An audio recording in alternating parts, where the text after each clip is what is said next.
સુરત શહેરના લિંબાયત વિસ્તારમાં તાજેતરમાં થયેલી આસિફ ખાન ઇશરત ખાન પઠાણની ઘાતકી હત્યાના કેસમાં મોટી સફળતા મેળવી છે। આરોપીઓએ આસિફ ખાન પર સરજાહેર ચપ્પુના ઘા ઝીકી મોતને ઘાટ ઉતારી દીધો હતો। આ ઘટના બાદ સમગ્ર વિસ્તારમાં ભયનો માહોલ ફેલાયો હતો। પોલીસની પ્રાથમિક તપાસમાં બહાર આવ્યું છે કે મૃતક આસિફ અને આરોપીઓ વચ્ચે લાંબા સમયથી રૂપિયાની લેતી દેતી મામલે રકઝક ચાલતી હતી। આ નાણાકીય વિવાદ એટલો ઉગ્ર બન્યો હતો કે આરોપીઓએ આસિફને રસ્તામાં આતરીને તેના પર હુમલો કર્યો હતો। ઝઘડાની જૂની અદાવત રાખીને આરોપીઓએ પૂર્વ આયોજિત કાવતરું ઘડી હત્યાકાંડને અંજામ આપ્યો હોવાનો ખુલાસો થયો છે।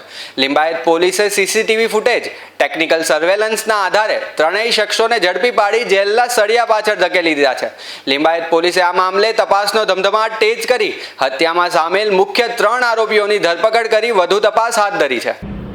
લિંબાયત પોલીસ સ્ટેશન ખાતે એક હત્યાનો બનાવ બનવા પામેલ, જેમાં જાફર અલી છે એ ફરિયાદ આપેલ।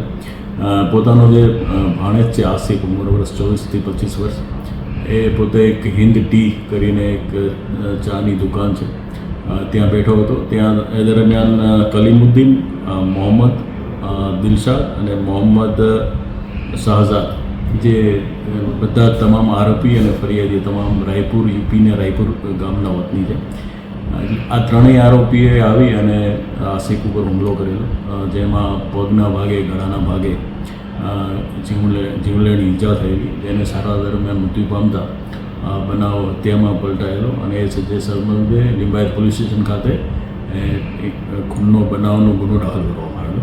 જે સંબંધે લિંબાયત પોલીસ સ્ટેશન ખાતેથી એના સ્ટાફ અને માણસો દ્વારા માનીય સીપી સાહેબ અને સિનિયર અધિકારીઓની સૂચના મુજબ તાત્કાલિક ટીમો બનાવી અને વર્કઆઉટ કરી અને આ ત્રણેય જે આરોપી છે, કલીમુદ્દીન, એ સિવાય મોહમ્મદ દિલશાદ અને મોહમ્મદ શાહજાદ, એ ત્રણોની ધરપકડ કરવામાં આવેલી છે।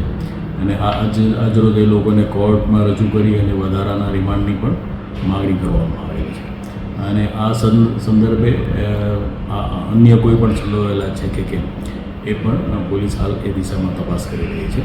આ બનાવનું કારણ જે અગાઉ આ લોકો વિરુદ્ધ જે આરોપી છે એ લોકોએ અગાઉ જે મરનાર છે આસિફ, એના વિરુદ્ધ સન 2025માં એક ગુનો દાખલ કરેલો। તેઓની પૈસાની લેતી દીધીના સંદર્ભે એ લોકોને ઝઘડો થયેલો, જેની રીસ રાખી અને આ હુમલો કરેલો હોવાનું એવું હાલ પોલીસ તપાસમાં જાણ્યા છે।